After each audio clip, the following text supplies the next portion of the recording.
አሁን ወደ ሌሎች የሳምንቱ ትኩረቶቻችን እንለፍ። አጠቃላይ ወጫቸው እስከ 10 ቢሊዮን ዶላር ይደርሳሉ የተባሉ የኢትዮጵያ ሜጋ ፕሮጀክቶች በሶማሌ ክልል ግንባታቸው የተጀመረው በዚህ ሳምንት እንደነበር አይዘነጋም። በዚያው ክልል የካሉብ የተፈጥሮ ጋዝ ማምረቻ ፕሮጀክት የመጀመሪያው ዙር ምርቃትም እንዲሁ ተከናውኖ ነበር። በዚህ መርሃ ግብር ላይ ታዲያ በነዳጅ የሚሰሩ ከባድ ተሽከርካሪዎች ከውጭ ማስገባት መከልከሉን ጨምሮ ሌሎችም መረጃዎች ተሰምተው ነበር።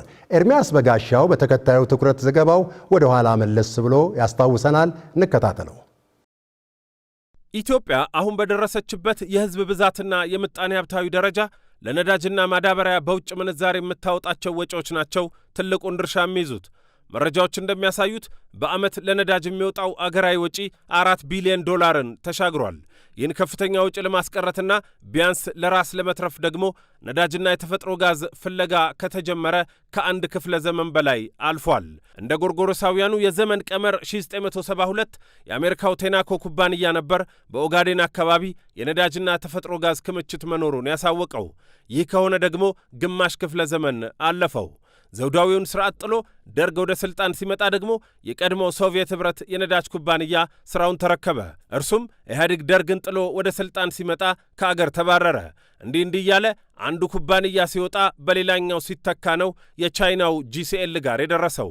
ይህ የኦጋዴን ሰርጥ ከብዙዎቹ የኢትዮጵያ አካባቢዎች መካከል በተፈጥሮ ጋዝና በድፍድፍ ነዳጅ ከፍተኛ ክምችት ያለው ነው። እንደ አውሮፓውያን አቆጣጠር ከ1920ዎቹ መጀመሪያ ጀምሮ ይህ ሀብት እንዳለና በተለይ ከ1940ዎቹ ጀምሮ ጥልቅ ምርመራዎችና ፍለጋዎች በተለያዩ ኩባንያዎች ሲደረጉ ቆይተዋል።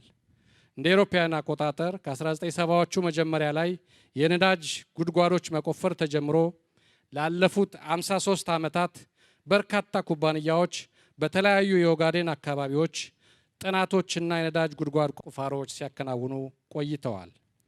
መንግስት ለማዕድን ዘርፍ የሰጠውን ከፍተኛ ትኩረት ተከትሎ ጂሲኤል ከተባለ ኩባንያ ጋር በአዲስ መልኩ በመፈራረም እነሆ የፍለጋ ጥናቱን ከጀመር ከ85 ዓመታት በኋላ የነዳጅ ጉድጓድ ቁፋሮችን ከጀመርን ደግሞ ከ53 ዓመታት በኋላ በአንድ ዓመት ከ2 ወራት ፈጣን ግንባታ የመጀመሪያውን ምዕራፍ የኦጋዴን ጋዝ ልማት ለሀገራችን ገበያ ለማቅረብ በቅተናል።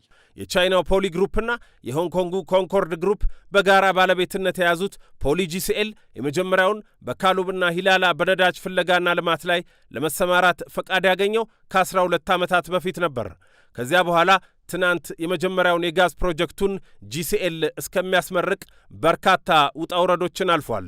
በ2022 ኩባንያው በቂ እንቅስቃሴ አላደረገም በሚል ፈቃዱ ተሰርዞ የነበረ መሆኑም አይዘነጋም። የመጀመሪያው ዕቅድ እስከ ጅቡቲ የሚዘረጋ ከ700 ኪሎ ሜትር በላይ የሚረዝም ማስተላለፊያ ዘርግቶ የወጪ ንግድ ላይ ለመሰማራት ነበር። ይህ ዕቅድ ተቀይሮ አዲስ ኮንትራትም ተፈርሞ ለአገር ውስጥ ፍጆታ የሚውል የተፈጥሮ ጋዝ ወደ ማምረት ተሸጋግሮ ነው ለምረቃ የበቃው። በምረቃው ላይ እንደተገለጸው ፕሮጀክቱ በዓመት 111 ሚሊዮን ሊትር ጋዝ ያመርታል የተባለ ሲሆን ምርቱ ለኃይል ይውላል፣ ለማዳበሪያ ግብዓትም ያቀርባል ነው የተባለው።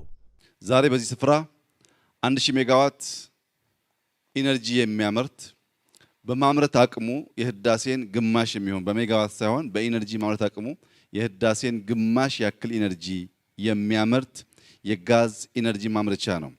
ግማሽ ያህል ሲባል ሰዎች ግራ እንዳይጋቡ በውሃ ኢነርጂ የሚያመርቱ ግድቦች ቢበዛ እስከ 30% ነው ኢነርጂ የሚያመርቱት። በእኛ ሁኔታ ከጀርባ የምትመለከቱት ይህ የጋዝ ፕላንት ብቻ አይደለም። በምግብ ራሳችንን ለመቻል ለምናደርገው ጥረት ለማዳበሪያ ማምረቻችን ዋነኛው ግብዓት ጋዝ ነው። በዚህ ምክንያት ምግብ ይሆነናል ማለት ነው።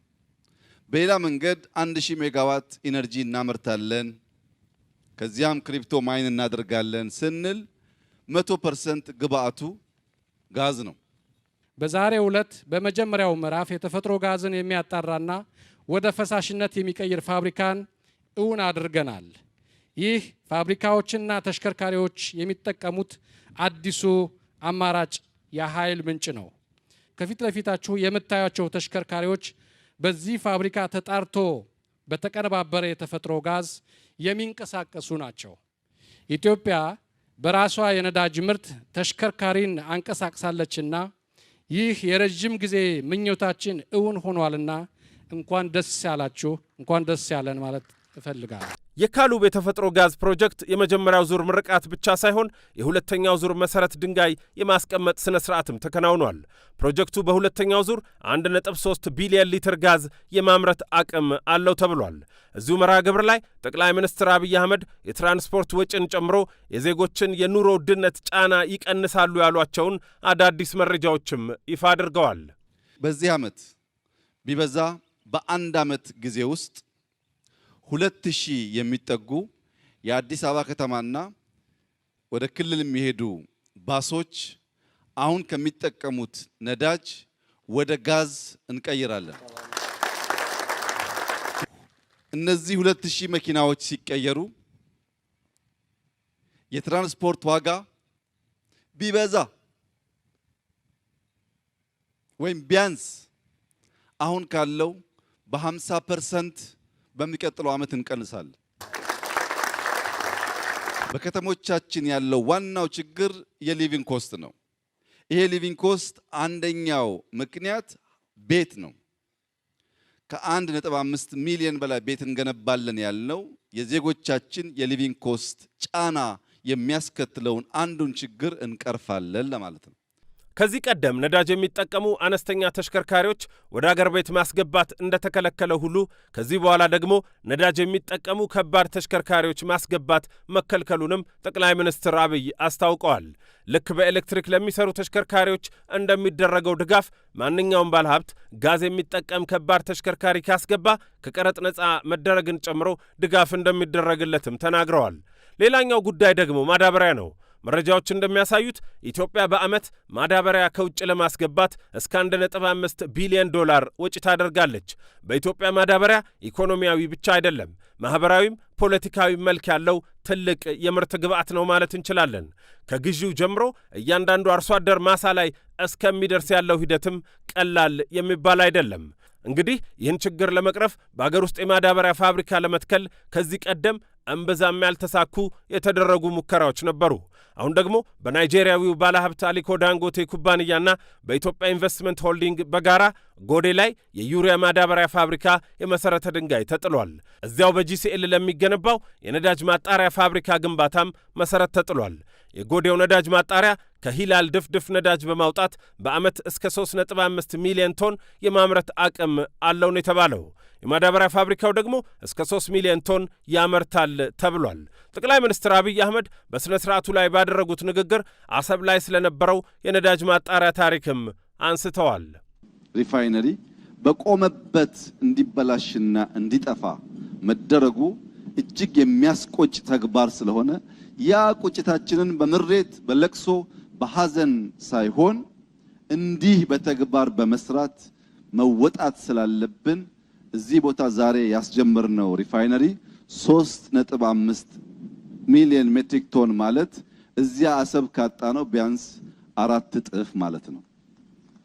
መበቀል በተግባር ማለት እንደዚህ ነው። 800 ሺህ ሲጠፋ 3.5 ሚሊዮን አድርጎ መስራት ማለት ነው። በጎዴ አካባቢ ስንንቀሳቀስ እንዳያችሁት ትላልቅ ወንዞች ክረምት ከበጋ የሚፈሱበት እንደዚህ ያለው አስደማሚ ሜዳ ትንሽዬ ማሽንና ማዳበሪያ ቢያገኝ እንኳን ኢትዮጵያን ቀጠናውን ሊመግብ ስለሚችል የሶማሌ ክልል አመራሮች ቀን መጥቶላችኋል፣ ጊዜ መጥቶላችኋል፣ እድል አግኝታችኋል። ይህ እድል ሳይባክን በአንድ ልብ በአንድ መንፈስ ተባብረን የሶማሌን ክልል ለሶማሌ ብቻ ሳይሆን ለምስራቅ አፍሪካ የሚተርፍ ልማት ያለበት ክልል እንድናደርግ አደራ ልላችሁ እፈልጋለሁ።